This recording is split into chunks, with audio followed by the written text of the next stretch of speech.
This is Brett from Charleston SEO, and we're coming back doing another version episode of the PageSpeed School to help you learn how to use the Google PageSpeed Insights tool.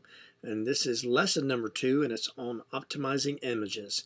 I see a lot of people throw this error when I do a search on their site. You can see it all the time. It comes back. Optimize images. What this simply means is, because of the way responsive browsers work and responsive sites work, a lot of times you can load an image into a website and the coding and the browser and the CSS will make that picture smaller so it can fit into the space. It will scale it down.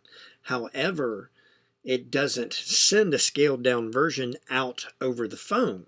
It simply sends the bigger one all the way. So even though it's scaling it down, you're still having to use all the bandwidth for a big picture. That's not good, because that can lead to an excessive amount of bandwidth being used, and that can get you a huge penalty because bandwidth consumes power. It costs money.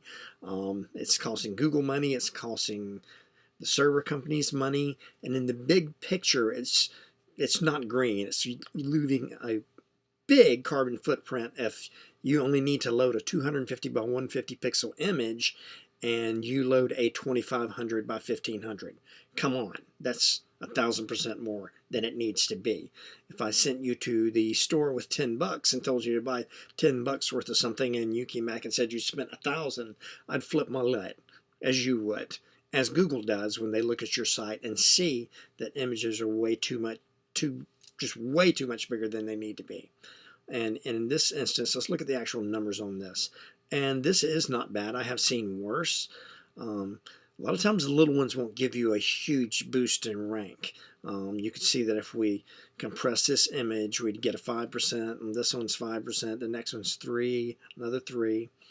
But down here we get into some bigger offenders. Here we go. This is a call light PNG that is 93% too big. Here's another one underneath it is a email light picture that is 78% too big. Another one behind that is 64% too big. I've seen literally 15-20 images loaded like this that were 93 to 60% too big. Can you imagine how much bandwidth and electricity is being wasted? How much your carbon footprint is being increased when you do your pictures this way. Okay, without me going into a huge explanation then of how you can use Photoshop to correctly size your images, here's something I should show you. This is something we offer, but you can do yourself if you're confident enough to do it. The beautiful thing about this PageSpeed Insights tool is that it will also let you download an optimized version of these images that it is now saying that are too big. So instead of just pulling our hair out, that call light and email light and map light are all way too big, I can click this button and we are going to instantly get downloadable images that I can go back and plug in. Here we go. I'm just going to cancel this out. Obviously, I've done this a lot of times. So that would give us our free images in exactly the size Google needs them to be. Now, all we'd have to do is take those images and load them back onto the server, and that would get rid of this optimized images. One note I should make is that it looks like, in this particular case, as is in a lot of frameworks, whoever developed this particular framework is probably more at fault. This is Squarespace's image.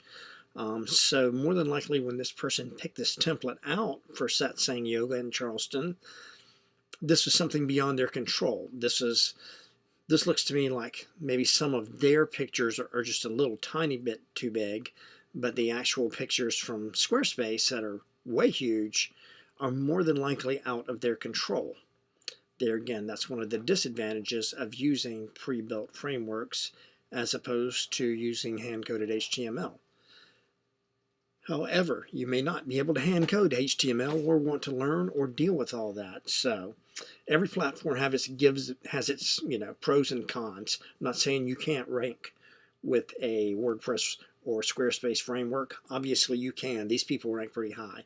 However, if your competition is ranking higher, then this should give you food for thought. So at any rate, if you're going to optimize images, make sure you get them the same size as they need to be on the page. And if you can't or don't feel like messing with all that in Photoshop and learning all that, then just let Google do the heavy lifting for you. Just download their image and CSS resources, and open the file and upload the appropriate photos to the appropriate spot, and you'll get a much better score there, and you should see your ranking increase a tad. Okay, once again, thank you for visiting us at the PageSpeed School. This has been lesson number 2 on optimizing images.